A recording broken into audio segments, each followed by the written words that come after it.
안녕하세요. 저를 아시는 분이 많지는 않을 텐데, 저는 지금 현재 서울 강남구에서 압구정 스타야구 운영을 중이고요. 그다음에 이제 뭐 아시는 분 혹시 데일리팜의 칼럼을 보신 분들은 뭐 오메가3하고 요즘 프로바이오틱스 쓰고 있거든요. 그래서 이제 그거 연재 중이고 뭐 평소부터 무슨 강의 조금씩 하고 그래서 하고 있습니다. 근데 이제 제가 최근에 이제 그 메나리 흉터 강의를 좀 했어요. 그래서 저도 이걸 준비하면서 흉터에 대해서 굉장히 좀 더 근거 있게 우리가 좀 더 과학적으로 파악할 수 있었던 그런 계기가 됐고, 또 여기서 보니까 우리가 기존에 알고 있던 흉터 관리라는 게 굉장히 제한적으로 생각을 했지만 생각보다 이게 큰 우리의 먹잇감이라고 생각이 들었어요. 이걸로 우리가 단순히 흉터 치료만 하는 게 아니라 흉터 치료제만 하는 게 아니라 그걸 파생적으로 해서 여러 가지를 할 수 있다는 걸 알았고요. 결국에는 보니까 흉터 치료는 약사의 게 더 커요. 왜냐하면 장기적인 관리예요. 이거 의사들이 해줄 수 있는 거 없어요. 나중에 제가 이제 그 흉터의 그 어떤 병태승이라든가 아니면 치료법 이런 걸 좀 말씀드릴 텐데, 의사들이 해줄 수 있는 거는 결국에는 째서 해주는 것도 없어요. 레이저도 별 의미가 없는 거죠. 결국에는 약사의 몫입니다. 흉터가. 제가 보니까 그래요.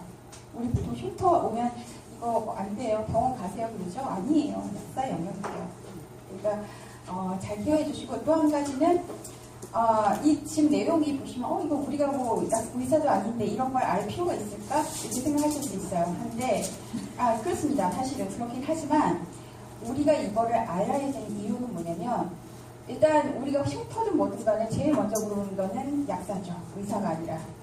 자, 그러면 약사가 내가 관련되지 않은 어떤 의사들이 얘기해야 되는 그런 영역까지 처음부터 끝까지 다 얘기를 해줘요. 네? 당신의 흉터는 이러이러하니까 병원에서 이런 치료받아서 이렇게 관리를 하니까 전체 다 프로세스를 다 정확하게 얘기를 해주는 거예요. 그래요. 그러면 지금 내가 당장 해줄 수는 없어도 병원에 간단 말이에요. 그 병원 의사가 약사가 한 말을 똑같이 하는 거예요. 자, 그러면 사람 심지는 그래요. 제일 처음에 가장 정확한 정보를 얘기해 준 사람 신뢰하게 되겠죠. 그러면 의사도 똑같은 약사가 했던 말을 똑같이 한단 말이에요. 그 약사가 말이 맞네. 그 약사 똑똑하구나. 그래서 병원 치료를 받고 다시 약으로 오는 내 손님이 되는 겁니다. 그래서 이런 프로세스를 정확하게 알아서 그거를 환자한테 정확하게 얘기를 해주시는 거예요. 당장 내가 흉터도 보시면 그 상황에 따라서 우리가 바로 케어가 들어갈 수 있는 게 있고 아닌 게 있어요. 근데 아닌 것까지도 우리 몫으로 할 수 있다는 겁니다. 그 정보 제공 자체만으로도. 사람 심리가 그래요. 가장 정확한 정보를 준 사람을 믿게 돼 있어요. 그러니까 그리고 또 흉터 치료는 의사들 한정이 되어 있기 때문에 그 후의 관리는 전적으로 약사 몫이에요. 그리고 이게 단순히 흉터 치료만 끝나는 게 아니라는 거. 여기서 매출을 단순히 더마틱스 한 3만 원, 4만 원에서 30만 원, 40만 원 갈 수 있는. 저도 이 흉터를 이제 맡아서 여러 가지 막 파보고 그러니까 여러 가지 방법이 생겨서 결국에 매출이 30만 원, 40만 원 1인당 올라갔어요. 할 수가 있는 겁니다. 가만 보시면, 그러니까 이거를 보시고 느끼세요. 저거 이렇게 하면 되겠네, 이렇게 하면 되겠네. 상상력을 발휘하실 수 있는 거예요. 내 근거하고 이제 어떤 정보, 바탕을 지식을 해가지고. 그래서 매출 올리시는데 큰 도움이 될 수 있다는 겁니다. 흉터 치료제만 파는 게 아니고. 또 한 가지는 이제 제가 가이드라인을 설명드릴 텐데, 왜 실리콘 제제냐? 실리콘 제제가 지금 먼저 결론부터 말씀드리면, 지금 현재 흉터 치료제는 실리콘 제제가 first line이에요. 즉 가장 확실한 제제라는 뜻입니다. 의학적으로. 그러니까 가장 효과가 좋은 치료제, 재료를 주는 겁니다. 약사의 역할은 그런 정확한 정보 제공, 관리에도 있지만 가장 효과가 좋은 제품을 주는 거가 제일 중요한 거거든요. 그러니까 그게 왜 중요한, 그 제품을, 가장 좋은 제품을 선택해서 올바르게 줄 수 있는 거. 그것도 같이 포함되기 때문에 그거에 대한 근거를 설명드린 거예요. 우리가 단순하게 지금 매출이냐 뭐 이런 걸 따지는 게 아니에요. 약사는 그런 의미도 있어요. 우리는 단순하게 장사꾼이 아니니까. 근데 일단은 내 손님을 만들려면 사람 심리가 그래요. 내가 그 사람을 확 믿고 그리고 큰 돈을 주고 뭔가 샀어요. 그리고 약간 뭐가 좋아졌어요. 그럼 그 사람을 믿게 돼 있고 난 그 사람의 장본로 가는 거예요. 그러니까 조금 내 생각을 바꾸시면 이게 엄청난 큰 재산이 되실 수 있고 여기서 또 깨달아서 더 크게 되실 수 있는 겁니다. 그래서 그거를 제가 좀 이렇게 보여드리려고 왔어요. 그래서 한번 보시고 일단 이게 좀 길어요. 되게 많아서 제가 다른데 그 강의할 때는 좀 이렇게 부연성분을 그러니까 시작하기 전에 되게 설명을 많이 했었거든요. 나중에 시간이 없더라고요. 그래서 일단 해보고 나중에 시간 많으면 또 이제 여러 가지 설명드릴 거예요. 간단히 영향력부터 좀 나옵니다. 그러니까 그거 잘 캐치해서 가져가시고요. 시작하겠습니다. 이거 이걸로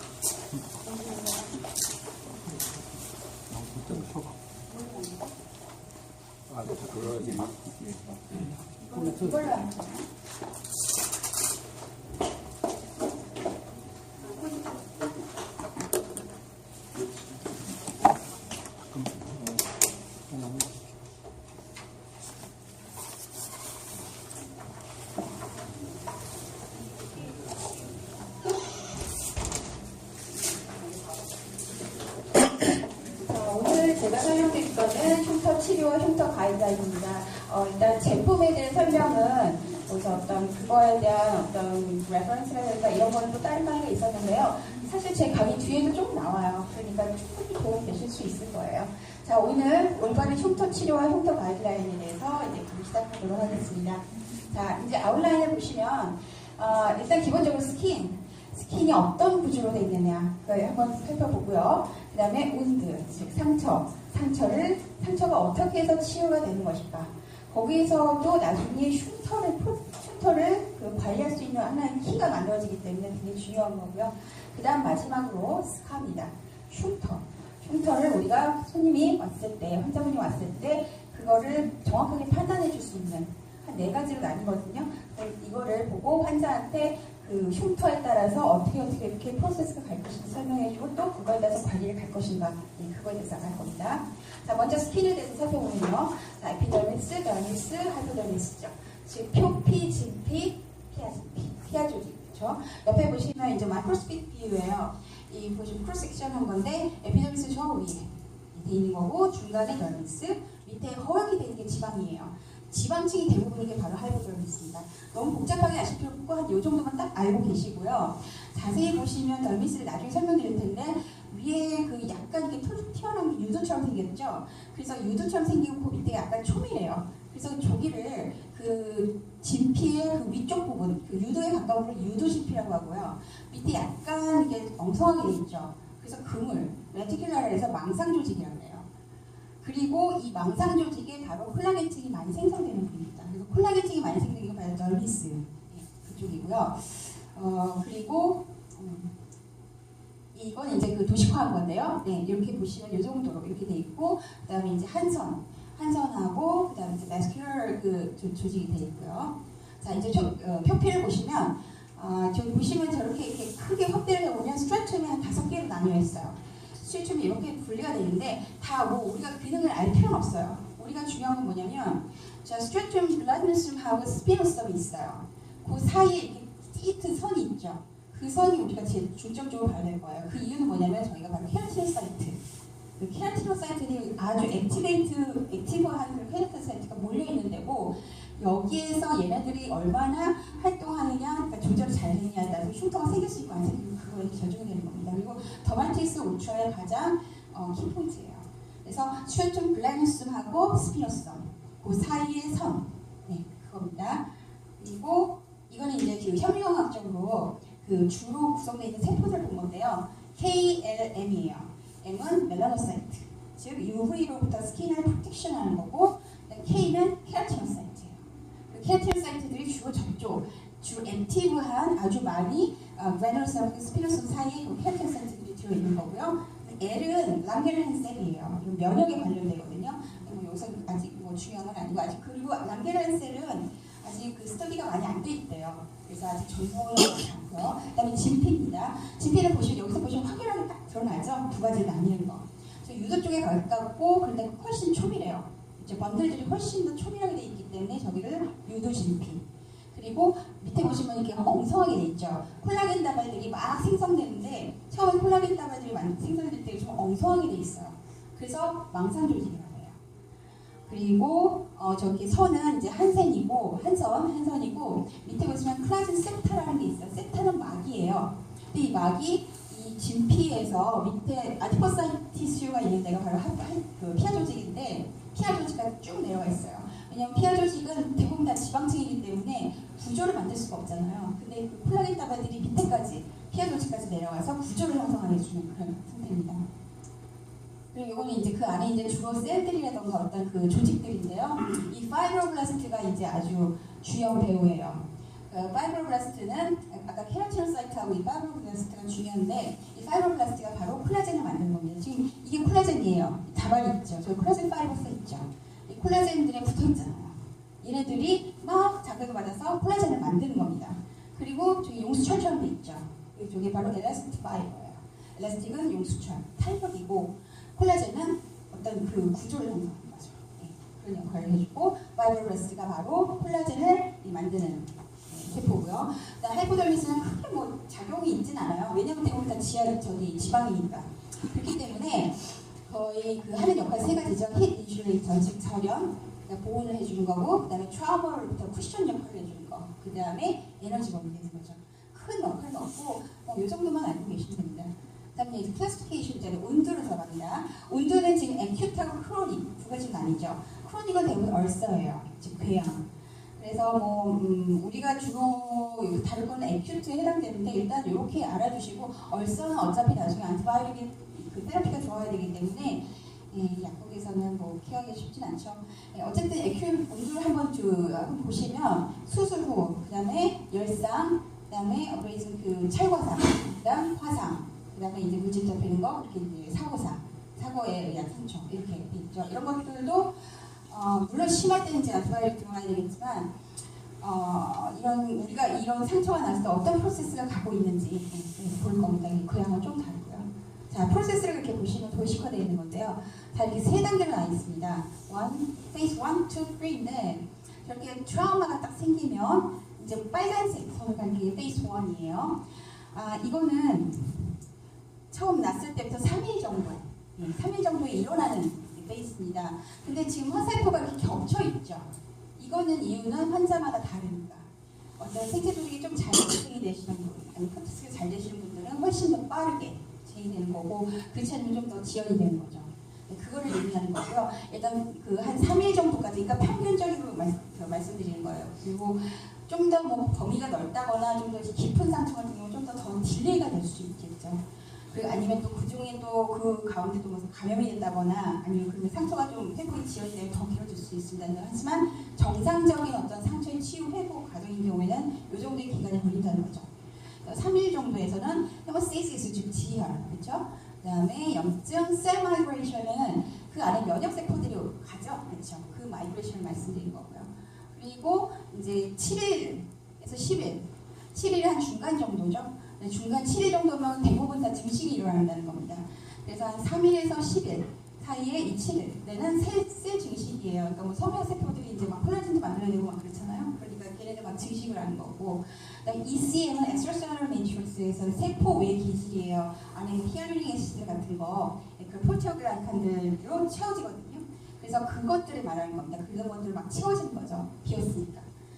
그리고 이제 혈관이 만들어지고 리에피텔리얼 셀이면 뭐냐면 재상피화인데 처음에 상처가 나면 한번 이렇게 임시적으로 표피가 만들어져요. 근데 그건 임시죠. 그래서 이게 자꾸 바뀝니다. 자꾸 바뀌는 그 과정을 리에피텔리얼 셀이죠. 근데 이것도 완벽하진 않아요, 사실은. 그리고 아직 이때는 컨트랙션, 즉 컨트랙션이 뭐냐면 이제 그 위에 그 스카 서페스가 좀 좁아지는 거 있죠. 그게 아직 일어나기 전 단계예요. 그게 돼야지만 되는 거잖아요. 그래서 이 과정을 이 에피텔리얼 셀이라고 하는 거고, 그 다음에 이제 이 10일이 평균적으로 보고 그 전에부터 14일. 이거 14일은요 아주 정상적인 프로세스에 괜찮은 그런 상처 치유의 경우 말씀드리는 거고요. 아주 안 좋거나 아니면 자꾸 염증이 생기거나 그러면 이게 1년도 가고 2년도 갔습니다. 그래서 2단계는 리모델링이에요. 우리가 보통 지혈되고 어느 정도 상처가 아물었다 그러면은 이 두 번째 단계까지를 그렇게 걸어요. 그렇지만 아물었다고 해서 그게 끝난 게 아니라 이 리모델링이라고 해서 이미 임시로 만들었던 상처 저 상처 완화를 그 힐링한 거를 다시 재건하는 겁니다. 이 단계에서 흉터가 생겨요. 이때 결정이 되는 겁니다. 그러니까 리마델링이라는 거는 재건한다는 뜻이죠. 그 무슨 뜻이냐면 이미 미리 만들어뒀던 걸 한번 부셔버리고 다시 새로 만드는 뜻이에요. 이게 조화가 안 되면 흉터가 생길 겁니다. 나중에 제가 설명드릴 텐데, 그리고 with contraction, closer는 이제 위에 이제 좁아지는 거, 이때 이제 일어나는 거고요. 이 밑에 셀 타입은 여기에 관련되는 셀들이에요. 무슨 혈소판, 면역세포, 면역세포가 다 많이 나오죠. 그렇죠. 면역세포, 마크로파지 같은 것도 마크로파지가 굉장히 중요한 역할을 많이 합니다. 그래서 보통 14일이면 대부분의 흉터는 거의 정상적인 경우 막았습니다. 네. 그러니까 소비자한테 항상 물어보셔야 돼요. 언제 상처입었냐고. 그러면 이걸 대충 파악하실 수 있어요. 그리고 이제 이 상처를 보시고 이게 심한지 아닌지 아니면 환자 상태에 따라서 이걸 예측해 볼 수가 있죠. 자, 그래서 이제 여기 표시한 겁니다. 페이스 1은 아까 처음에 말씀드렸던 겁니다. 그래서 먼저 마스 컨트릭션, 즉 혈관 수축이 되겠죠. 일단 상처가 나면 카테콜라민이 분비가 되면서 혈관 수축이 일어나죠. 그리고 이제 혈소판이 이동하면서 지혈이 일어나는 거죠. 그리고 이제 마크로파지나 뉴트로필 같은 것들이 들어와서 파고사이토시스, 즉 뭐 이물질을 제거한다거나 아니면 이제 어떤 이물질을 없애는 그런 역할을 하는 거고, 저렇게 사이토카인도 분비를 합니다. 그다음 이제 페이스 2, 이때는 이제 그 염증기라고 얘기를 해요, 보통은. 그다음 페이스 2인데요. 페이스 2는 마크로파지, 즉 저기 있던 마크로파지들이 PDGF, TGFB라 이런 걸 나누는데 얘는 성장 인자들이에요. 근데 제 두 개만 있는 게 아니라 굉장히 많습니다. 그 중에 지금 대표적인 것만 써놓은 거고요. 여긴 지금 안 써있지만 마크로파지가 사이토카인도 내잖아요. 이 사이토카인도 여기서 역할을 합니다. 그럼 걔네가 무슨 역할을 하냐면 여기 파이브로블라스트 있죠. 이 성화세포를 마크로파지에서 분비한 사이토카인하고 그다음에 그 성장 인자의 자극을 받아서 콜라겐을 만드는 거예요. 이때가 콜라겐을 만드는 시기인 거죠. 자, 근데 자세히 보시면 콜라겐 3예요. 콜라겐은 우리 몸에 타입이 27개가 있어요. 크게 클래시피케이션 하면은 한 7가지 정도로 분리가 됩니다. 근데 이때 피부의 상처 회복에 해당되는 거가 이 콜라겐 3하고 1이에요. 근데 그 중에서 먼저 이 페이스 2에 만들어진 게 3예요. 자, 콜라겐 3는요, 약간 엉성해요. 임시로 만든 겁니다.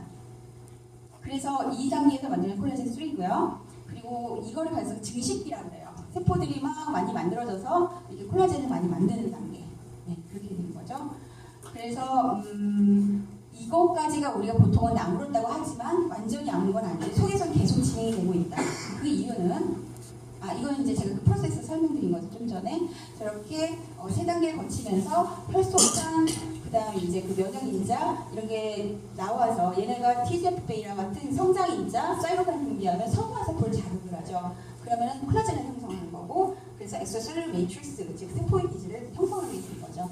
이 마이오파이브로블라스트, 마이오는 근육이잖아요.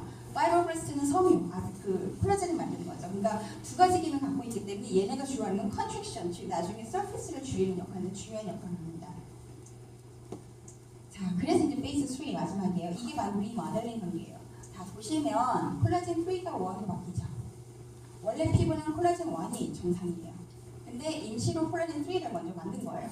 근데 그렇다면 이제 마지막으로 흉터를 없애려면 임시로 만들었던 콜라겐 3는 원래 내 피부의 콜라겐 1하고 다르잖아요. 그대로 남아있으면 얘 흉터인 거예요. 그러니까 콜라겐 3는 없어져야지.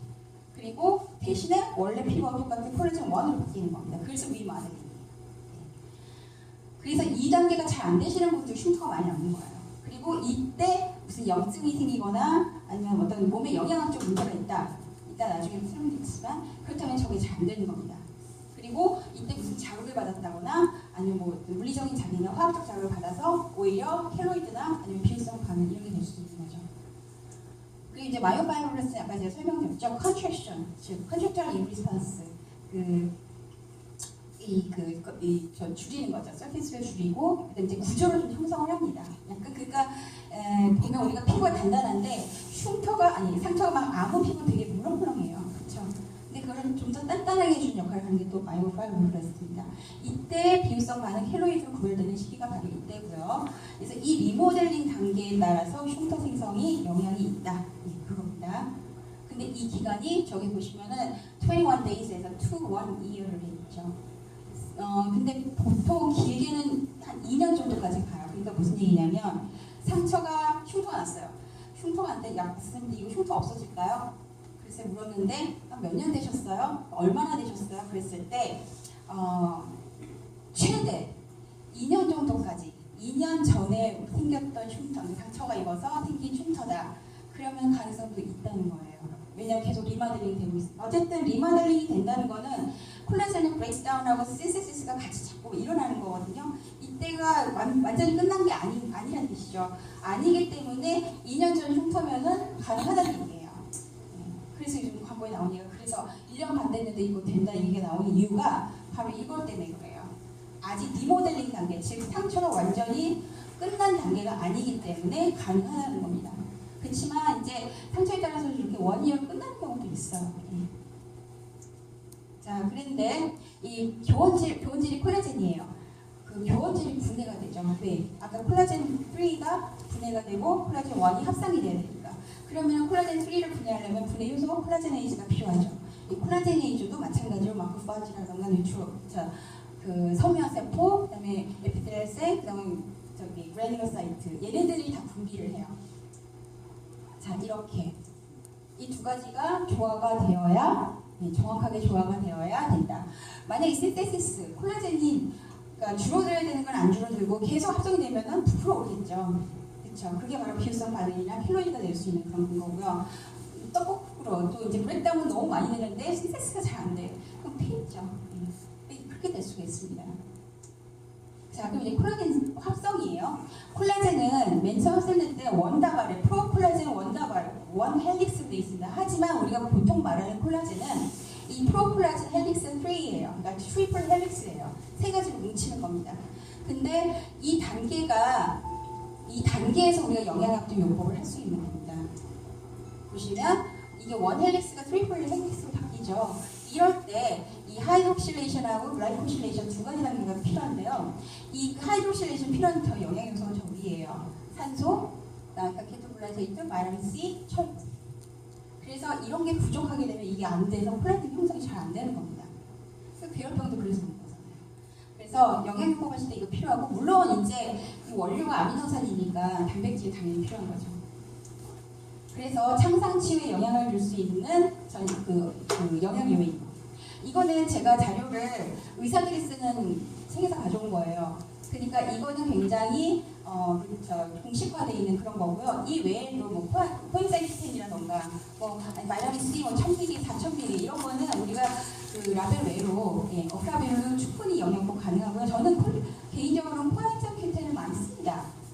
그 코엔자임 큐텐하고 바이타민 C를 코엔자임 큐텐은 하루에 한 100mg, 그 다음에 이제 그 바이타민 C를 환자에 따라서 2000에서 4000 정도 그렇게 해서 한 2달 정도 먹으면 상처 금방 회복돼요. 저는 그래서 코엔자임 큐텐을 좀 많이 씁니다. 그 의사들은 아직 인정은 안 하지만 자, 단백질은 뭐 아시다시피 뭐 부족하게 되면 당연히 이게 창성 열계가 이미 아무렇다 제가 그 리모델링 전에는 완전히 아무 게 아니라 했잖아요. 근데 그게 그냥 벌어져 버리는 거예요. 다시 그렇게 될 수가 있습니다. 그리고 심한 단백질 결핍은 그 다음에 섬유화세포하고 그 다음에 콜라겐 합성, 성수 다 떨어질 수 있다는 거죠. 그리고 바이타민 C는 이제 그 아까 보여드렸죠. 그 프로세스에서 하이드록실레이션에서 프롤린과 라이신 필요한 요소이기 때문에 그렇기도 하고 그래서 이제 이런 교차 결합을 하지 못해서 트리플 헬릭스가 만들어질 수 없기 때문에 바이타민 C가 필요하다는 겁니다. 그래서 심한 괴혈병 환자 한 경우에도 이 콜라겐에이즈 그 바이타민 C가 부족하면은 콜라겐에이즈가 너무 과잉으로 액티베이션 돼요. 그래서 오히려 더 벌어지게 될 수가 있습니다. 그러니까 부족하면 콜라겐에이즈 활성도 올라가 버리고 그 다음에 트리플 헬릭스가 만들어지지 않기 때문에 바이타민 C가 굉장히 중요하고 또 한 가지는 착색 없애주는 거죠. 그렇죠?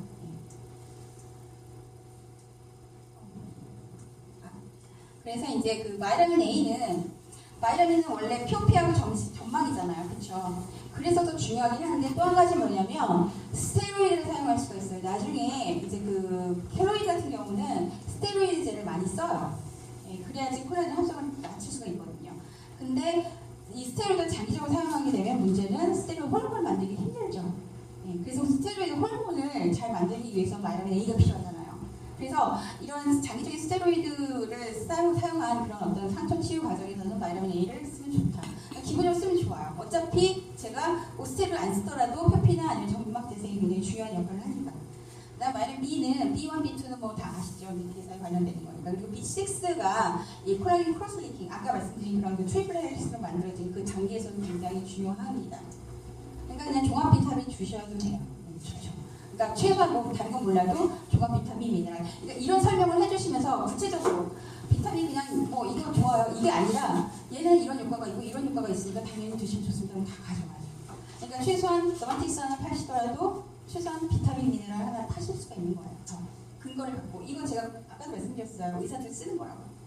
그러니까 이거 갖고 의사한테 가셔도 의사한테 환자가 가서 이거 약사 먹으라고 했대요. 그럼 그 사람 뭐라고 저기 뭐 아니라고 부인할 근거 없습니다. 왜냐면 거기서 인정하는 거니까.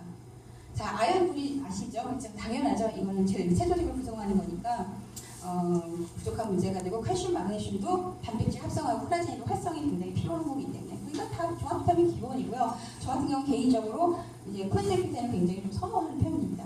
그다음 단백질 제제는 아무거나 쓰셔도 상관없다고 보고 꼭 그게 무슨 피고 단백질이나 콜라겐 써야 된다 그럴 때 생각은 안 들어요. 하지만 콜라겐은 아직 그 어떤 과학적인 근거는 없어요. 없지만 아무래도 아미노산 조성이 피부 쪽으로 좋은 그런 조성으로 될 수 있기 때문에 좀 더 유리할 수도 있고 그게 맞으니 맞으면 급하셔도 괜찮다고 봐요. 자, 그렇습니다. 자, 그럼 이제 흉터로 들어갑니다. 흉터가 이제 우리가 중요한 건 뭐냐면 흉터의 종류에 따라 이게 치료법이 다르고 우리가 관리해줄 수 있는 게 다르다는 겁니다. 그러니까 환자가 왔을 때 이거를 우리가 판단해줄 수 있는 그거를 잘 기본적으로 아시는 게 중요하고 제가 뒤에 처음에 말씀드렸지만 어쨌든 흉터라는 거를 환자한테 말씀드리기 위해서 전체 프로세스를 먼저 얘기해주는 정보 제공자 역할을 해서 좀 더 좋은 위치에 계셔라 그런 의미에서 말씀드리고 되게 복잡하지 않아요. 간단하게 이해만 하시면 됩니다. 자, 이제 이 abnormal wound healing 지금 이게 흉터겠죠? 힐링이 정상적으로 안 됐을 때 아까 리모델링 기억하시죠? 리모델링이 안 되는 거가 바로 흉터예요. 그러니까 synthesis breakdown 이게 잘 안 됐을 때 그게 abnormal이잖아요. 그렇죠? 그렇기 때문에 이거를 흉터라고 하는 겁니다. 자, 그런 거를 흉터라고 하는데 보통 와이스프레드 스카 즉 늘어난 흉터, 그 다음에 페인 흉터 이렇게 또 많이 보이고요. 그 다음에 이것도 마찬가지로 abnormal wound healing이지만 얘는 위하고 좀 다르게 얘는 오버 힐링이죠. 오버 힐링이 된 거는 이렇게 비입성 흉터와 켈로이드 이렇게 한 4가지 정도로만 이게 알 수 있습니다. 자, 흉터 치료법의 종류에 따라서 치료법이 다르기 때문에 알아둘 필요가 있는 거고요. 자, 그럼 첫 번째는 늘어난 흉터입니다. 신장된 거. 자, 원인은 수술이나 외상으로 상처가 발생했는데 초기에는 그냥 가늘고 얇은 흉터였어요. 근데 그게 그냥 있었으면 괜찮았어요. 근데 문제는 이게 자꾸 당긴 거예요. 아물고 있었는데. 그래서 벌어진 거죠. 벌어져서 그냥 그게 그대로 아문 겁니다. 그리고 이제 정상적인 흉터였는데 이게 무슨 상처를 계속 입었다거나 아니면 자꾸 등장이 돼서 문제가 생기거나 아니면 수술실 잘못 꾸몄을 때 자꾸 우리가 움직이는 방향으로 꾸몄을 때는 계속 아물면서 자극을 받겠죠. 그럼 벌어질 수밖에 없는 거죠. 그래서 특징을 보면 흉터를 보시면 이렇게 약간 뻘겋게 돼 있는 것도 있고요. 허옇게 돼 있는 게 있어요. 색깔이 허옇게 돼 있는 게 바로 이런 거예요. 신장된 겁니다. 그래서 그 당기면서 일어나는데 이렇게 점점점 옅어지게 됩니다. 그런 흉터를 말하는 거고요. 특히 이제 얼굴이나 팔, 다리 많이 움직이잖아요. 이런 데도 마찬가지예요. 우리 많이 말을 많이 하고 음식을 먹으니까. 그래서 이런 겁니다. 그래서 저게 허옇잖아요. 그렇죠? 저게 다 늘어나는 거예요. 수술하고 나서 저렇게 늘어난 거. 그 다음에 이제 긁혀서 얼굴 같은데. 저때 좀 안 생겨요. 여기 우리가 많이 움직이니까 생각보다 굉장히 많이 생길 수가 있어요. 저게 흉터가. 자, 그러면 이건 어떻게 치료하냐? 우리가 할 거 없어요. 처음에. 이 정도 됐을 때. 없어요. 이거는 무조건 병원이 먼저 처치를 해줄 수밖에 없어요. 솔직히 일단은 근데 이런 흉터라도 일단은 흉터가 너무 오래되지 않은 한 최소한 6개월에서 1년 이전 거라면 흉터 억제제를 사용할 수 있어요. 왜냐하면 계속 리모델링이 되고 있으니까. 어느 정도 살 수 있습니다. 근데 이러한 형태의 흉터가 2년 이상 넘은 거, 그렇죠? 리모델링이 완전 끝난 상태, 그럼 우리가 해줄 수가 없습니다. 자, 그럼 병원에 보내야 돼요. 너가 치료하고 싶으면. 그런데 병원에서 해줄 수 있는 건 뭐냐면 딱히 없어요. 다시 상처를 내는 거예요. 다시 상처. 네가 잘못 비정상적으로 힐링이 된 거니까 다시 상처돼서 다시 정상으로 치유시키는 거예요. 병원에는 그거밖에 없습니다. 레이저도 마찬가지고 봉합술도 마찬가지고 다 그래요. 그러니까 병원이 하는 역할은 다시 상처 내는 거예요. 그렇죠? 그러면 여기서 뭐가 힌트냐면 병원이 해주는 거가 고작 그거예요. 그리고 다시 상처내서 정상적인 치유가 되도록 하는 거잖아요. 그럼 정상적인 치유를 도와주는 게 바로 우리 역할인 거예요. 그리고 그 기간이 길잖아요. 그렇죠? 상처 치유는 그때 똑같이 해요. 어떤 상처건 6개월, 1년, 2년이에요. 그러니까 그 사람이 흉터를 치료하기 위해서 다시 상처를 냈으면 또 6개월, 1년, 2년 또 우리가 관리를 해줘야 됩니다. 장기간 내 손님이 되는 거예요. 그래서 병원이 해주는 거는 흉터를 절제해요. 잘라요. 다시 상처내면 다시 상처를 내는 거죠. 뭐 여기 뭐 단순 연속 절제 뭐 이런 거 있는데 이건 뭐 수술 부위나 아니면 상태에 따라서 아니면 이게 어떤 그 기술적인 건데요. 설명돼 있어요. ZW수는 뭐냐면 뭐 이제 우리가 많이 움직이는 부위로 잘못 상처가 났을 때 그런 경우를 틀어주는 거예요. 틀어줘서 방향을 덜 영향을 받도록 이렇게 틀어주는 그런 수술이에요. 그 정도밖에 안 돼요. 네. 그러니까 저런 게 다 똑같은 거고 결국에는 우리가 좀 흉터가 덜 생기도록 해주는 상처가 났을 때 다시 아물 경우 그 흉터가 덜 생기도록 방향을 틀어주는 정도밖에 안 돼요. 그리고 나서 이제 식박 뽑고 나서 외과용 테이프로 붙잡아줘야 되겠죠. 늘어났었으니까. 네, 그렇죠. 그리고 수술 2~3개월 동안은 흉터가 굵게 보이고 옅어지기까지 6개월, 12개월 걸립니다. 네, 그렇죠. 거의 모든 프로세스가 그래요. 그런데 이제 중요한 거는 수술 후에 착색, 그 자외선 차단제 필요합니다. 네. 그리고 흉터 치료제 이때부터 들어가는 거죠. 흉터 치료제가 우리 생각하기에 나중에 보시면 아시겠지만 이게 어떤 원리에 대해서 보시면 아시겠지만 얘가 단순하게 흉터를 없애는 게 아니라요. 리마델링부터 시작을 해요. 그러니까 어느 정도 아물고 나서 얘가 밑에서 계속 리마델링 되는 거를 원활하게 도와주는 역할도 포함되어 있습니다. 네, 그렇기 때문에 더마틱스 울트라든 아니면 그 양파 추출물이든 간에 항상 저렇게 상처를 나고 힐링이 된 상태에서 시작을 해야 되는 겁니다. 흉터를 없애는 것 뿐만이 아니라 리마델링까지 조절을 해주는 그런 역할이 있기 때문에 이때 다시 시작해야 되는 겁니다. 아니면 이제 레이저예요. 병원에서 이게 두 가지밖에 없어요. 레이저는 별거 없어요. 그리고 레이저는 보시면 현저한 효전을 기대하기 어려운 흐리고 얕은 흉터를 써요. 무슨 얘기냐면 이 환자 되게 심해요. 흉터가 너무 심해요. 근데 절제술도 안 될 것 같아요. 그렇다고 해서 그냥 돌려보낼 수 없잖아요. 레이저라도 하는 거예요. 그러니까 가능성이 없는 경우 레이저를 하는 거고 아니면 굉장히 얕은 경우 절제하기는 좀 너무 과하고 그런 경우 레이저를 하는 겁니다. 그러니까 레이저는 그러면 레이저도 마찬가지예요. 레이저도 시술 후에 관리는 똑같습니다. 뒤에 제가 다시 설명드리면 레이저는 뭐냐면 레이저도 상처 내는 거예요. 자극을 주는 거예요. 상처를 내면 거기 막 재생하기 시작해요. 재생물질이 나오는 거거든요. 똑같아요. 그러니까 절제가 다시 상처를 아무는 거죠. 레이저도 자극을 주고 상처를 입혀서 약간 화상 입히잖아요. 그러면 이제 막 재생하기 시작하잖아요. 우리 몸은. 그러니까 뭔가 자극을 주고 우리 몸은 막 이제 막 뭐 만들려고 하잖아요. 다시 회복시키려는 그런 기능이 생기잖아요. 그러니까 그거예요. 똑같은 겁니다. 그렇기 때문에 관리도 똑같아요. 자, 그러면 자신차 렌즈는 언제부터 바르냐? 만약에 봉합한 상처의 경우에는 실밥을 뽑고 난 뒤 일주일 이내에 시작을 해야 됩니다. 그러니까 그 약국에 자외선 차단제 꼭 갖고 계세요. 그리고 자외선 차단제를 흉터 치료제, 아니면 뭐 듀오덤 뭐 이런 걸 다 같이 놓으세요. 그럼 세트를 다 가져가는 거죠. 그래서 일주일 이내부터 시작을 해야 되는 겁니다. 그리고 찰과상, 그냥 뭐 봉합수술 아니고 그냥 찰과상인 경우 이제 거의 아물 때 그때는 약간 핑크색이 될 때 있죠. 예, 완전히 아물진 않은. 위에 재상 케어만 돼 있고 계속 밑에 리모델링이 담겨 있는 경우 이때부터 좀 시작해야 되는 겁니다. 빨리. 그래야지 이게 착색이 들려요. 그리고 이제 시중의 흉터 치료제를 최소한 6개월 이상 사용해야 된다. 자, 이 6개월이 왜 나왔는지 이해가 되시죠? 그렇죠? 리모델링이니까. 리모델링 전 단계에 필요한 게 바로 얘예요. 네. 그래서 이 최소한 6개월에서 1년에서 2년 이렇게 사용하는 게 좋다는 겁니다. 자, 레이저 시술 원리 다시 설명드린 거예요. 미세한 손상을 주게 되면 저렇게 피부 재생하는 물질들이 많이 생기게 되는 원리입니다. 결국에는 절제하고 똑같은 거잖아요. 그렇죠? 그러니까 병원에 해줄 수 있는 건 그거 하나예요. 상처 치료라서 대단한 건 아닙니다. 그러니까 병원마다 뭐 이거 상처 치료 잘해, 흉터 치료 전문이야 그건 이해 문제냐면 그 기술, 수술 방법, 시술 방법이 좀 더 고급화돼 있고 뭐 좀 전문이다 뭐 그런 의미예요. 결국에 똑같습니다. 자, 그다음 페인 흉터입니다. 페인 흉터는 정상 피부보다 좀 더 낮게 돼 있죠, 그렇죠? 특징은 뭐냐면 진피까지 정상돼 있어요. 아까 표본 조직에 표피, 진피, 피하셨을 때 있었잖아요. 근데 표피 정도는 괜찮은데 진피까지 손상 입었을 때는 이게 흉터가 굉장히 생기기가 쉽습니다.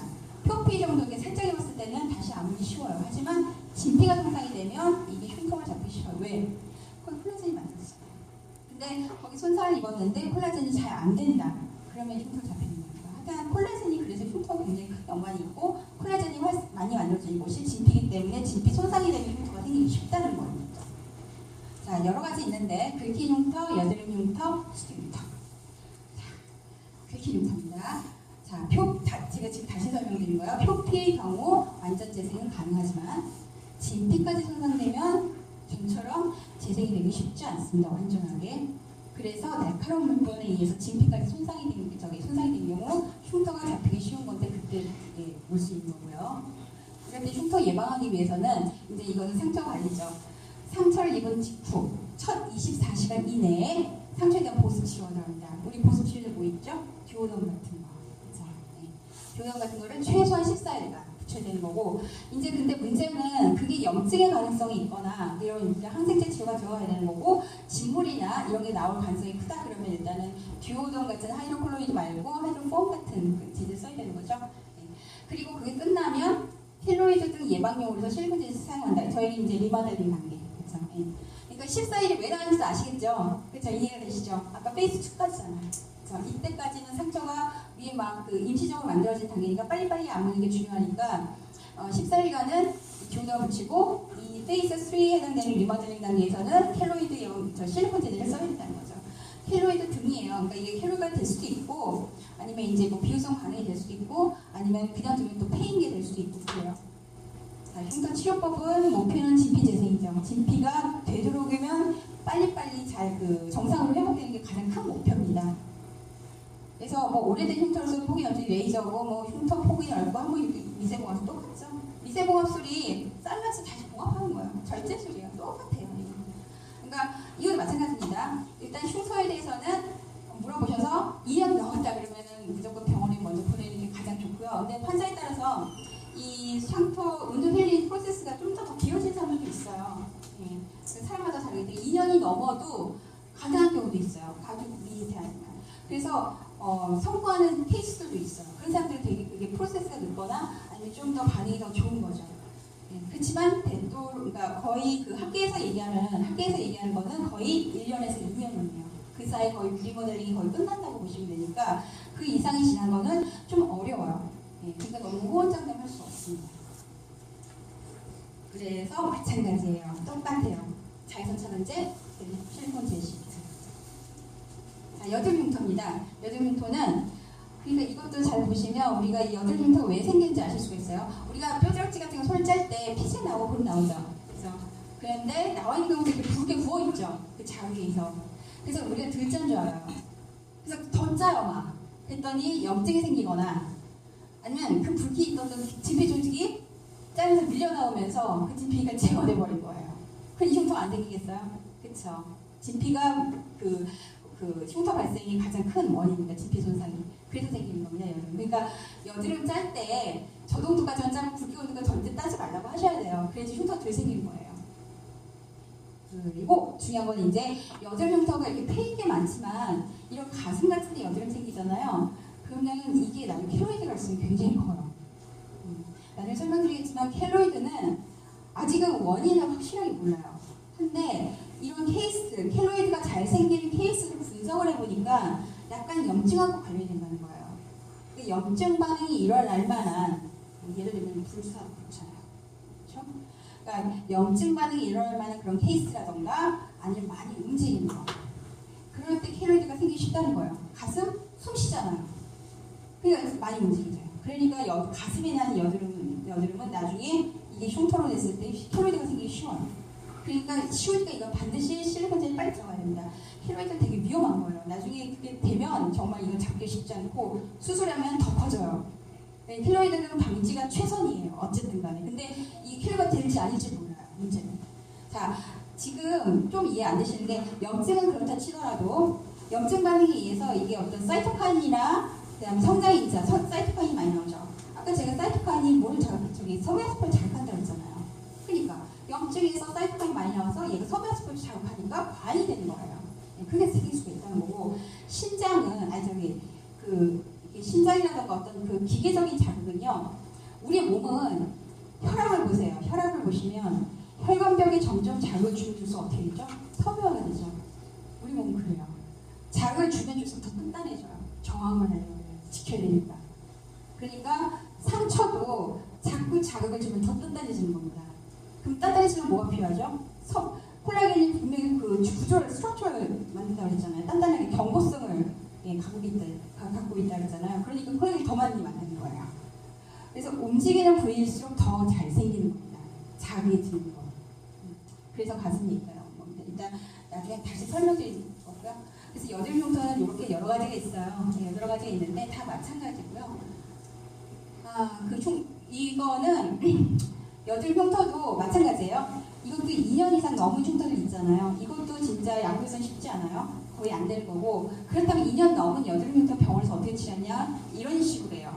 레이저를 하거나 알로점 이식을 하는데 레이저 치료를 아까도 말씀드렸지만 아주 약한 경우 아니면 아예 방법이 없을 때 그냥 돈을 보내기 아까울 때. 자, 알로점 이식은 뭐냐면 일단 여드름은요 이렇게 패였잖아요. 그럼 패였으면 이 밑에 있는 조직하고 이 페인 바닥하고 연결돼 있어요. 어떤 그 파이버 조직에 의해서 아주 탄탄한 조직에 의해서 끄는 거죠. 그렇게 돼 있는데 이거를 잘라요. 자르고 그 다음에 위에 펀치를 이렇게 올려서 탁 끌어올려요. 그럼 여기 공간이 생기죠. 그럼 여기다가 알로덤이라는 인조 피부를 이식하는 거예요. 그럼 평평하게 된 거예요. 그렇게 합니다. 여드름 치료 이렇게 페인 흉터 같은 거예요. 그리고는 이것도 어쨌든 펀치를 하고 일단 변형을 일으켰으니까 이것도 계속 상처 치유가 되겠죠. 그러니까 이거 끝나고 나서도 상처 관리 똑같이 들어가는 겁니다. 그리고 레이저는 아까 말씀드린 그렇게 하는 거고요. 그 다음에 이제 수두흉터요. 그렇죠? 수두흉터도 이제 이거는 뭐 바이러스 때문에 그렇고 모양은 거의 여드름하고도 비슷하긴 한데 여드름보다는 좀 더 퍼져 있고 얕아요. 그렇지만 이것도 흉터가 참 잘생기죠. 천연종 생각하시면 돼요. 그리고 다양하고 얼굴이 전체에 퍼진다. 그러면 얘는 여드름하고 차이는 뭐냐면 아까 여드름은 제가 밑에 신장 조직이 있다고 했잖아요. 끌어당기는 거. 그래서 잘라야 된다고 했잖아요. 근데 얘는 자르진 않아요. 그런 조직이 많지 않아요. 그냥 폐어만 있는데 그게 계속 오래 가는 거죠. 그래서 얘는 자르진 않고 그냥 펀치를 내서 쭉 올리고 마찬가지로 알로덤 이식을 합니다. 그것만 해요. 똑같이. 그리고 약하거나 아니면 방법이 없을 때 똑같이 레이저 치료를 하는 거죠. 병원 하는 게 그것뿐이에요. 되게 진짜 약사들에 비해서 정말 기능이 없는 겁니다. 병원은 흉터에 대해서 흉터 전문 치료 병원이고 되게 우선이에요. 자, 이제 비효성으로 갑니다. 반대로 올라가는 거죠. 하이퍼트로픽 스카라고 하는데 원인은 수술이나 외상, 화상, 시술, 특히 적백이요. 적백이 은근히 많이 생겨요. 그리고 감염이나 2차 상처에서 상처 회복이 지연이 되는 경우. 상처 회복이 지연이 됐다는 얘기는 뭘까요? 그래서 염증이 일어난다는 얘기죠. 네. 그러니까 염증이 일어나니까 사이토카인도 많이 나오고 사이토카인이 많이 나오면 또 콜라겐 막 제시되겠죠. 그렇죠? 그리고 체질형 호르몬 때문에 그래서 관진 여러 가지 인자들이 있죠. 체질형 호르몬, 영양 상태, 그로스 팩터가 훨씬 많이 나오면 더 많이 생기겠죠. 그렇죠? 성장인자들도 섬유화세포를 자극한다고 했습니다. 그래서 진피층까지 손상을 입었을 때는 피부 긴장을 유지하는 콜라겐이 과다하게 증식한 겁니다. 예, 과다하게 증식해서 상처가 치유된 후에도 표피 조직을 밀고 나온 형태죠. 예. 근데 이제 얘의 특징은 단단하고 이제 뭐 이렇게 붉은색이에요. 얘는. 아까 전에 그 페인 거라던가 신경된 거 하얗게 했잖아요. 얘는 그렇지 않고 이게 붉어요. 그리고 축증은 절개 부위는 상처 부위보다 이렇게 커지진 않아요. 그냥 거기서 이렇게 부풀어 오르죠. 위로. 그리고 6개월에서 18개월 사이에 점점 줄어듭니다. 예. 근데 좀 오래 갈 수 있죠. 그래서 이때 초기 예방에 중요한 게 실리콘 제제인데 실리콘 제제가 왜 제한테 줄까? 그거 기전에 좀 이따 설명드릴게요. 근데 중요한 건 이거예요. 나중에 6개월에서 18개월이면 줄어든다는데 그냥 더 되지 않나? 아니에요. 문제는 뭐냐면 얘가 켈로이드가 될 수 있다는 거예요. 의사도 이게 처음에 비유성 반응을 딱 보고 이게 켈로이드가 될지 비유성 반응으로 끝날지 그걸 몰라요. 근데 문제는 뭐냐면 그 부풀어 올랐으면 이제 째서 다시 상처 내면 되겠죠, 그렇죠? 근데 문제는 뭐냐면 비유성 반응도 이렇게 되는데 이거를 째서 다시 봉합하면 되겠죠, 환자 왔을 때. 근데 안 해요. 그 이유는 뭐냐면 아까 설명드리면 켈로이드는 만약에 이게 켈로이드였다 그렇다면 잘라면 더 커지니까 더 퍼지거든요. 그리고 의사들이 못 건드려요. 괜히 건드렸다가 이거 수술하고 나서 더 커져버립니다. 그래서 비유성 반응이든 켈로이드든 판단이 안 되니까 무조건 수술 못해요. 의사들도 못해요. 의사들도 거의 그래서 실리콘이에요. 그러니까 우리가 지금 앞에 뭐 늘어난 거, 폐인 거, 2년이 넘은 것들은 우리가 처음부터 케어하기는 어렵지만 이런 비유성 반응이 오히려 우리 거예요. 실리콘밖에 없어요. 퍼스트 라인 방법이 없어요. 수술도 안 되지, 레이저도 안 되지. 그건 이제 이해되시죠? 자극을 줄수록 단단해지는 거. 발생 빈도를 보시면 흑인이 많아요. 그래서 흑인들이 되게 그 비유성 반응 켈로이드도 굉장히 많습니다. 왜냐하면 멜라닌 세포 수도 많고 콜라겐 합성력이 커요. 훨씬. 우리도 그래서 위험이에요. 백인들이 상대적으로 괜찮아요. 그리고 그 진짜 그래서 더마틱스 울트라 같은 것도 그 황인 쪽들이 좀 많이 써요. 흑인들은 개념이 없어서 그렇고 황인들은 이제 좀 더 인식을 하잖아요. 우리도 그렇잖아요. 우리도 옛날에 흉터에 대해서 별 개념이 없었잖아요. 근데 이제 삶의 수준이 높아지고 좀 이제 지식도 많아지고 그러니까 이거에 대해서 흉터에 대해서 인식을 하고 또 이제 삶의 수준이 높아지니까 외형에 대해서 관심이 많죠. 그렇죠. 그러니까 이 흉터에 대한 인식 때문에 점점점 사용률이 높아지는 겁니다. 그래서 아시아 쪽이 굉장히 사용률이 높은 거예요.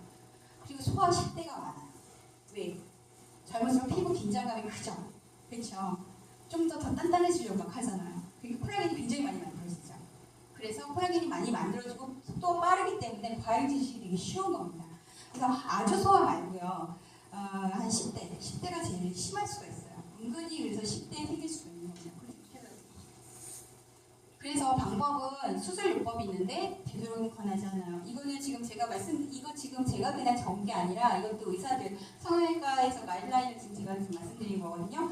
거기서도 다 이렇게 클래식하게 다 이렇게 썼어요. 하지만 요즘에는 안 그런다는 거예요. 이 수술도 무서운 거니까. 그리고 이제 압박요법이 있습니다. 이거를 혈류를 억제하게 되면 콜라겐 합성이 억제될 수 있으니까. 근데 문제는 자극을 주면 아까 뭐라 그랬죠? 더 커질 수 있다 했죠. 그래서 요즘에 압박요법하고 퀘스천마크입니다. 자극을 주면 줄수록 이게 더 켈로이드가 생기기 쉽고 비유성 반응이 생기기 쉬우니까 아예 자극을 주지 말라는 거예요. 그래서 특히 뭐 양파 추출물 같은 경우 마사지 하라고 그러죠. 그날 켈로이드가 더 생길 수 있어요. 그래서 양파 추출물 별로 안 권해요, 의사들이. 이거 만약에 켈로이드였으면 더 커지니까. 그래서 마사지 하지 말고 그냥 덮어서 그냥 움직이지 않게. 그게 최선인 거예요, 사실은. 그래서 압박요법은 요즘 캐스톨마크, 이거 좀 클래식한 거고요. 그리고 이게 또 안 좋은 이유가 6개월에서 최소한 6개월에서 12개월 동안 이 6개월, 12개월은 이제 이해되시죠? 이 리모델링 기간 동안 24시간을 압박해야 돼요. 그게 가능한가요? 가능하지 않죠. 그러니까 환자들도 이게 팔로우업이 잘 안 되는 거예요. 이게 쉽지 않은 거예요. 압박도 그냥 우리가 게시트 붙인 거 있죠? 시각 헤어 있죠? 그거 압박 아니에요. 그냥 붙인 거예요. 밀폐예요. 압박은 완전히 그냥 압박을 주는 겁니다. 혈류를 억제해야 되는 겁니다. 그 정도까지 24시간 하면은 그게 쉽지 않죠. 이런 거 맞지 않죠. 그러니까 이것도 성공률도 낮고 그리고 그러한 이론도 있기 때문에 지금 신뢰를 안 하고 퀘스천마크입니다. 그래서 최선의 실리콘 겔시트예요. 현재로서. 수술요법 안 된다 그랬죠? 압박요법도 문제가 있다 그랬죠? 그러니까 결국엔 실리콘 겔시트가 퍼스트 라인 될 수밖에 없는 겁니다. 그래서 시트를 붙이거나 연고를 하거나 시트나 연고는 똑같아요. 효과는 똑같아요. 연고도 더마틱스도 발라보신 분들 아시겠지만 이렇게 밀폐가 됩니다. 그거를 연고로 만들어 놓은 것 뿐이에요. 그리고 12시간에서 24시간 동안 보내놓고 켈로이드 예방할 수 있고 꾸준시킬 수 있으면 4개월에서 6개월 이상 꾸준히 해야 효과를 볼 수 있다. 4개월, 6개월 이건 다 이제 이해가 되시죠? 프로세스 보면. 자, 레이저요법. 이것도 거의 인정도밖에 있다. 자, 그래서 이제 보시면 이렇게 돼 있는 겁니다. 얘가 이렇게 손 났는데 여기서 더 커지진 않아요. 벌어지진 않아요. 그냥 이 상태로 있는 거고 켈로이드는 점점 커져요. 무조건 초기엔 실리콘 재질 쓸 수밖에 없다. 그겁니다. 자, 이제 켈로이드 넘어갑니다. 켈로이드는 걔도 똑같이 비유성 반응처럼 생겼어요. 한데 문제는 얘는 성장이에요. 점점 더 벌어지는 겁니다. 그게 특징이에요. 근데 그게 한두 끝도 없다는 거죠. 그래서 절제작용은 더 심하게 돼서 수술도 거의 안 하는 거고, 수술 전에 반드시 켈로이드인지 아닌지 물어봐요. 일반 수술할 때도 마찬가지고. 그래서 이거는 나중에 켈로이드가 될 거를 예방하기 위해서 무조건 실리콘제를 쓸 수밖에 없다는 거죠. 이렇게 되는 겁니다. 저렇게 켈로이드가 이건 아주 소소한 경우 굉장히 크게 될 수 있고, 귓볼에 되게 많이 생겨요. 귓볼에. 귀뚫기 나서 켈로이드가 굉장히 많습니다. 이유는 뭐야? 당기니까. 그쵸? 그 염증이 생기잖아. 이렇게 저렇게 듣다가 저렇게 퍼지고, 이 상처는 시즈럴 섹션 한 경우죠. 근데 이렇게 밑에까지 퍼져요. 몸 전체 다 퍼집니다. 이게 한두 끝도 없어요. 그리고 굉장히 아파요. 아프기도 하고 가렵고 그 사람 되게 힘들어요. 근데 삶의 질이 떨어집니다. 이것 때문에. 어딘가 평생 막 가지 없다 생각을 해보세요. 얼마나 괴롭겠어요. 그래서 켈로이드는 정말 초기 절제하는 게 이렇게 무서운 거예요. 그게 문제는 또 뭐냐면 늘고 있어요. 현재. 나중에 보시면 아시겠지만 저렇게 귀걸이가 저렇게 돼요. 이거 근데 못 자른다 했죠. 절제 못 잔다고 했잖아요. 자르면 더 커지니까. 그게 심각한 거죠. 그래서 예방주사 잔고, 그 다음에 종기, 귓볼 뚫기, 수술뭉터, 여드름 상처. 그게 많이 생길 수 있어요. 귀걸이 많이 생겨요. 그리고 각막 켈로이드, 각막이에요. 라식 수술할 때 의사가 항상 물어봐요. 당신 켈로이드 있었었냐고. 그래서 있는지 없는지 확인한다 수술합니다. 근데 만약에 이게 켈로이드성 어떤 그런 거다, 치즈다 그러면은 생길 수 있어요. 그래서 라식 못해요. 다친 지 6에서 18일이라도 자가진 경우는 오히려 점점점 나면서 정상적인 피부들까지 침범하는 성장하는 그게 켈로이드입니다. 그래서 상처, 흉터는 그래요. 그러니까 거기서 못생겨서 괜찮아요. 근데 문제는 퍼지는 건 막아야 돼요. 그러니까 이게 최선인 거예요. 그리고 실리콘제를 쓸 수밖에 없는 거고, 마찬가지로 이것도 유생인종 된 거고, 유전종 소인이 있는 경우 15%예요. 전체 15%. 전체 인구 15% 굉장히 많은 겁니다. 근데 이게 지금 더 늘고 있어요. 그리고 가슴, 어깨, 등 위쪽, 목 뒤에 귓볼이 호발한다. 움직이는데. 외상에서 수술 상처. 수술 상처는 신장하는 부위. 많이 움직이는 곳에 수술을 잘못했을 때. 자꾸 자극이 됩니다. 그리고 거기 또 이제 수술했기 때문에 염증이 생기잖아요. 네, 그러니까 그 두 가지 요인 때문에 잘 생길 수가 있는 겁니다.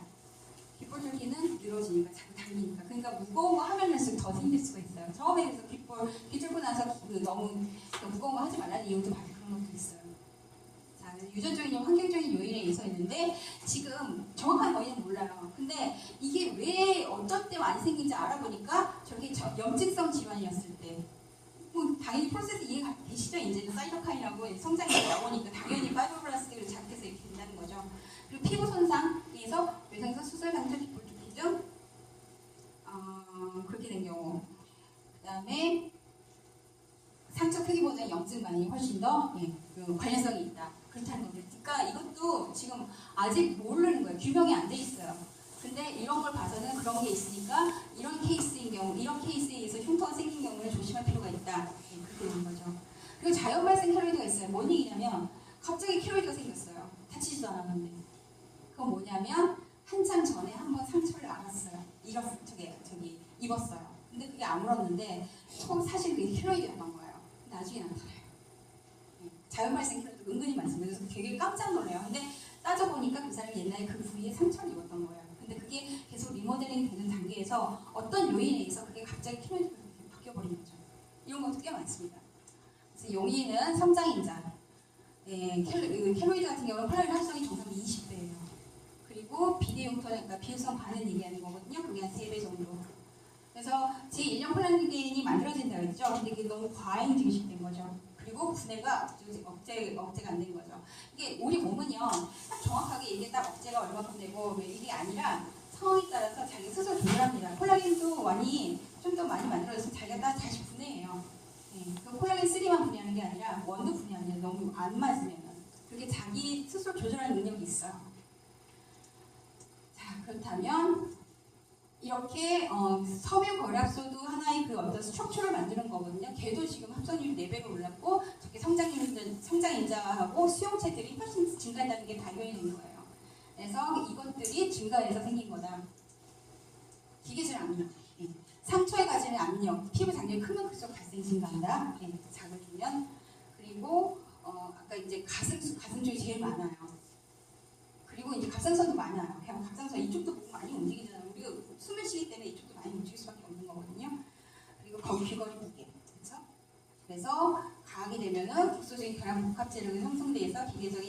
발전이 수용체의 인테그리라는 건데 이런 장시 유전자 발현이 되고 단백질 합성 증가, 세포의 증식 유도가 되기 때문에 과잉으로 증식하게 됩니다. 그렇게 되는 거죠. 그래서 이런 기계적인 자극에 대한 인식이 최근에 이제 나온 거예요. 네, 아 그렇구나. 그래서 자극주면 안 된다. 옛날에 뭐 바세빌로 마사지하고 막 이런 거 있잖아요. 이게 틀렸다는 거예요, 그러니까. 이제 와서 이게 인식되기 시작한 거예요. 그래서 도포하는 양파즙보다 바세린보다 도포 후 고정하는 실리콘 재질이 효과적이다. 즉 그러니까 실리콘 재질을 하셔도 마사지 하려고 절대 하시면 안 돼요. 거기를 되도록이면 아무것도 하지 말라고 하셔요. 그날 고정하는 게 최선이라고 하시고 다친 부위를 많이 쓰라고 하지 마세요. 예, 아시겠죠 이제?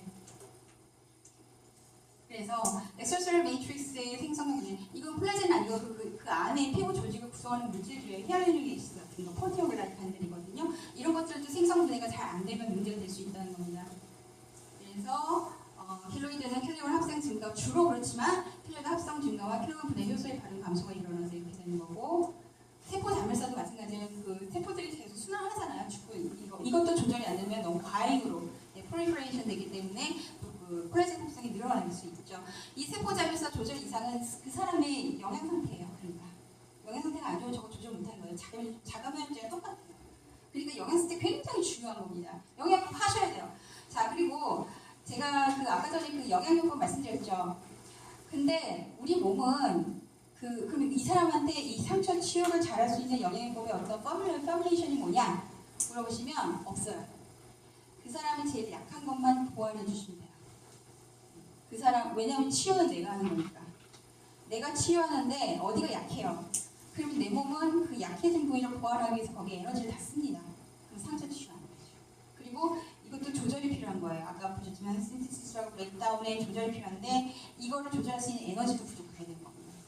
그게 흉터를 막는 최선이에요. 그러니까 영양요법이라고 해서 어떤 이 상처 치유 전용 영양요법이 있는 게 아니라 그 개인의 안 좋은 데 있죠. 예를 들면 장이 안 좋아요. 그럼 프로바이오틱스 쓴다거나 초를 쓴다거나 이렇게 하시고 네, 뭐 이제 비타민이 부족한 것 같다. 그러면 그렇게 쓰시고 아니면 간이 문제인 것 같다. 그럼 간용이도 쓰셔도 흉터 치료에 도움이 된다는 겁니다.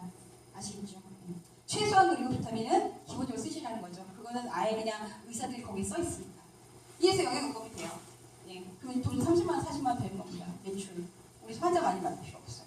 그리고 아까도 말씀드렸지만 환자가 와서 가지 않은 사람한테 돈도 많이 썼어요. 많이 썼는데 좀 더 좋아졌어요. 그럼 완전 단골되는 거예요. 아시겠죠? 그렇게 해서 가는 거예요. 자, 그리고 문제는 이게 유전자와 관련된 게 P53이라고 발견됐어요. 문제는 뭐냐? 돌연변이가 발견된 거예요. 그러니까 예측도 어려운 거예요, 이제. 그리고 15%에서 훨씬 더 증가가 되는 거죠. 이 돌연변이 생기는 것도 어떤 생활 환경적인 요인에 있어서 그렇고요. 스트레스 때문에 그래요. 근데 현대인들이 그래서 계속 느는 겁니다. 옛날에 캘로리가 그렇게 많지 않았어요. 근데 이렇게 우리가 살면서 점점 더 이렇게 많아진 거죠. 그래서 지금 어려워하는 거예요. 의사들도 되도록 그래서 정말 킬로이드는 정말 무서워합니다. 그리고 뭐 이런 아시겠죠? 주의를 해드리고 뭐 외과적 수술은 우리가 하는 건 아니지만 뭐 이렇게 된다 이렇게 얘기를 해주시면 나중에 이제 병원에 가서 또 얘기 듣겠죠 의사한테 이렇게 수술한다 뭐 그러면 그 약간 정말 똑똑해 막 그런 거예요. 자 외과적 절제를 해서 하지만 이 재발률이 높기 때문에 더 커질 수 있기 때문에 여러 가지 필요하지만 이것도 한계가 있다. 거의 안 한다. 이게 다 옛날 클래식한 거기 때문에 그래요. 그래서 벌어지지 않도록 유지한다.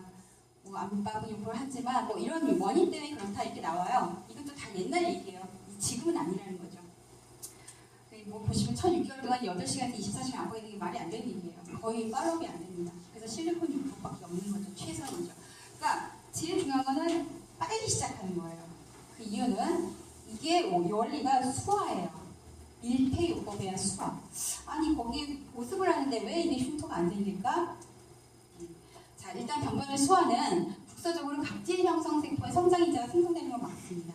뭔 얘기냐면 일단 다시 그래픽으로 설명드릴 텐데요. 위에 피부가 어느 정도 재상피화가 됐어요. 그러니까 페이스 2 정도까지 왔어요. 근데 거기가 너무 건조하죠. 그러면 아직 거기는 엉성한 단계이기 때문에 그 수분이 다 빨려나가요. 그러면 수분이 빨려나가면 케라티노사이트의 한 역할이 뭐냐면 방수예요. 그럼 걔네가 긴장을 하죠. 빨려나가니까. 그렇죠? 그러면 내가 빨리 이거를 막아야 되겠다. 과잉으로 막 액티베이션 되는 겁니다.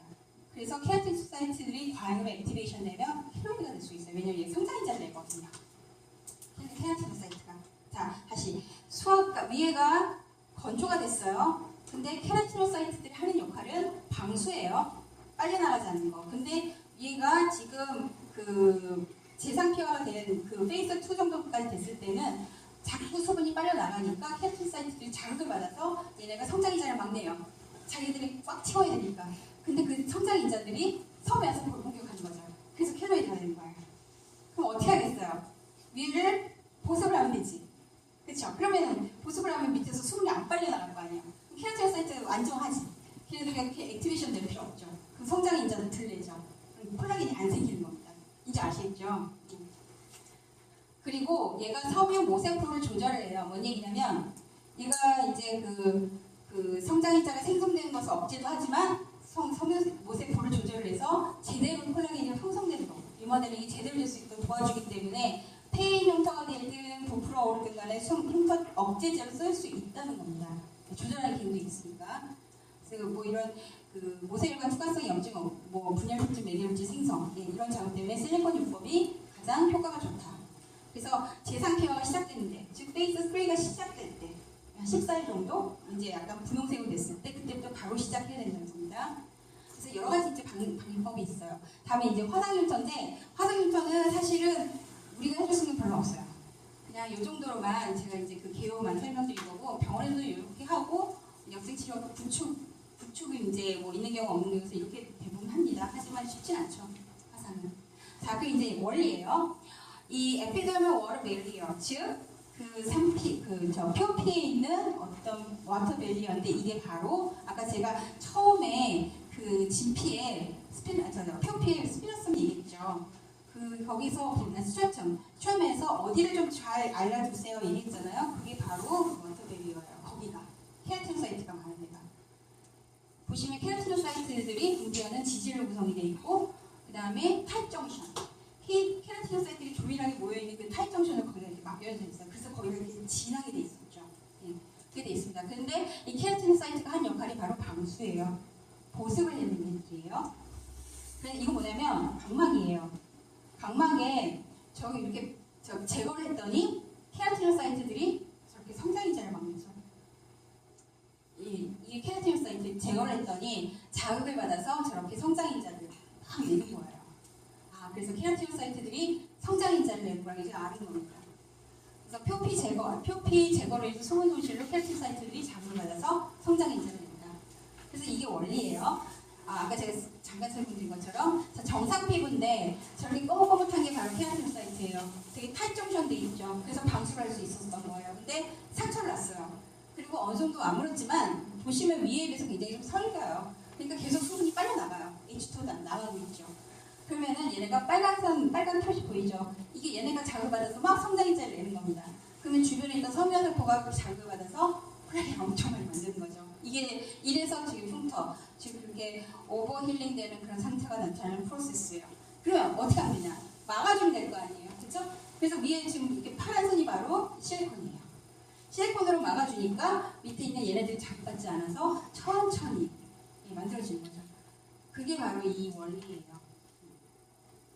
실리콘 하는 원리. 그래서 이제 더마티스가 실리콘 돼 있는데 일반 실리콘 제들이 여러 가지가 있는데요. 여기 시펙스 성분이에요. 이게 좀 더 방수력, 밀폐력도 좋고 그 다음에 빨리 건조가 돼요.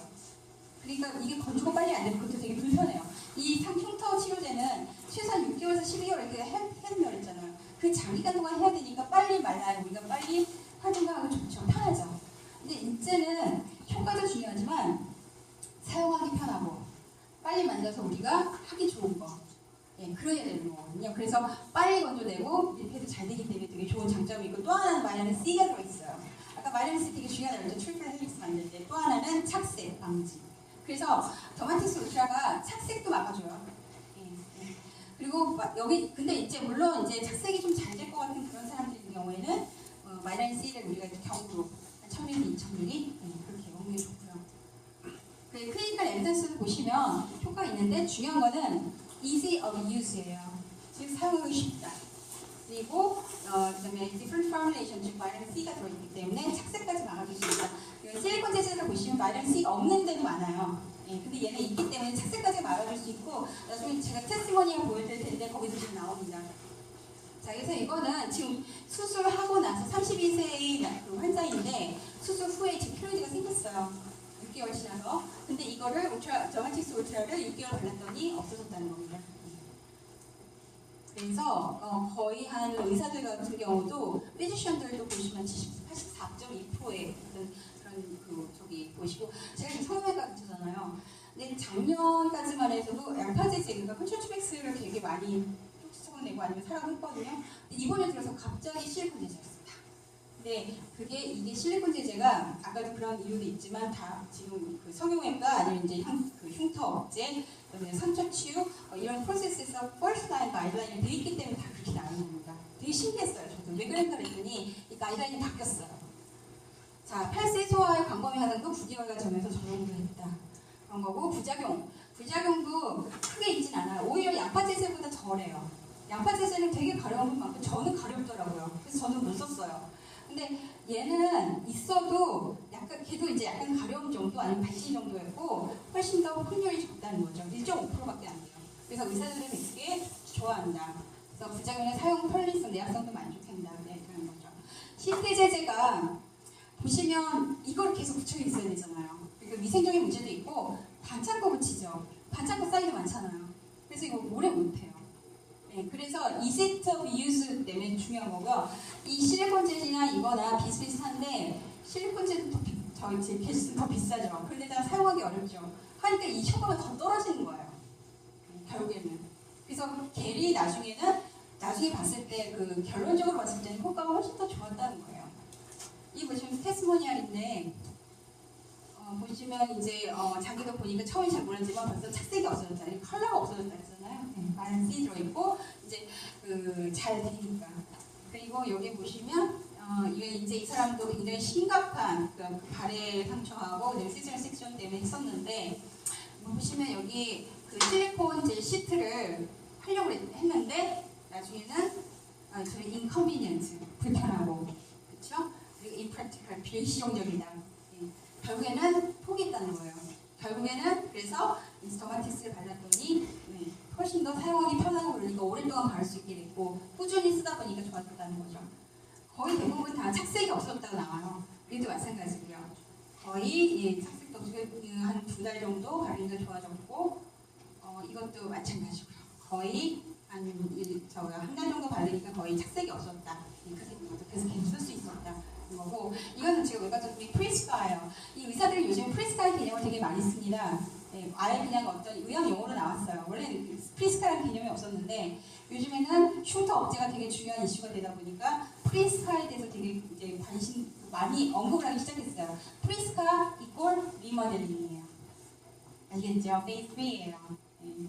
그거를 다른 말로 프리스카라고 얘기하는 겁니다. 결국에 그거밖에 없다는 거예요. 상처가 아무리 진짜 프리스카가 같다. 자, 그래서 이거는 first line 가이드라인이에요. 그렇죠? 처음에 상처 났을 때 무조건 실리콘 시트 아니면 겔 그걸 갖다가 최소한 2달 써봐라. 그래도 안 되면 뭐 어떤 외과적 시술을 해서 실리콘을 같이 써라. 네, 이렇게 나온 겁니다. 그러니까 실리콘이 거의 기본이에요. 지금 가이드라인이에요. 의사들이 제일 많이 쓰고 있는. 그래서 흉터 치료제 관리를 보시면 아시아인들은 굉장히 피그멘테이션 아까 보셨죠? 흑인, 황인 뭐 얘기했잖아요. 굉장히 발병률이 높다는 거예요. 그렇기 때문에 스카가 생기면 즉 그 흉터가 막 생길 것 같거나 아니면 페이스 2가 끝나고 3를 들어갈 때는 무조건 실리콘 쓰라는 거죠. 그래야지 흉터를 최소한 막을 수가 있고 형성되는 것도 억제할 수 있다는 겁니다. 자, 그렇습니다. 그래서 실리콘이 실리콘 그 제품들이 가장 스트롱한 그런 에비던스를 갖고 있다는 건 정말 그 근거들이 많아요. 제일 많고요. 오히려 양파제제가 덜해요. 별로 없어요.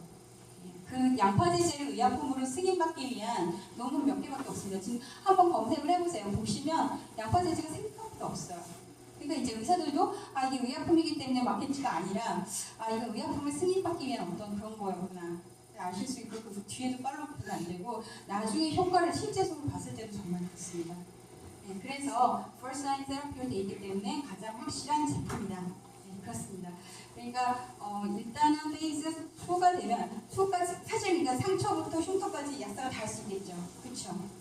디오더, 그다음에 자외선차단제, 실분제 시트, 영양관리. 그렇죠? 그러니까 그렇게 상처 하나 치유만 잘해주시면요. 요즘에 굉장히 외모에 관심이 많고 그렇습니다. 요즘 사람은 흉터 막 긴장하고 크게 상처 입으면 나중에 흉터를 일까 봐 되게 걱정을 많이 해요. 근데 이거 약사가 잡아줬어요. 그 사람 평생 은인이에요. 내 단골이 되는 겁니다. 그러니까 꼭 잡으세요. 흉터라고 해서 별거 아닌 거 아닙니다. 이것만 잘하셔도 내 단골이 되고 그 단골이 또 단골 오고 내 단골이 더 커지는 거죠. 그러니까 한번 잘 사용해 보시고요. 되게 어렵진 않죠. 바로 내일부터 사용하실 수 있어요. 이거 공부할 거 없어요. 괜찮아요. 지금 다 공부 다 끝나신 거예요. 네, 좀 시간 많이 잤죠.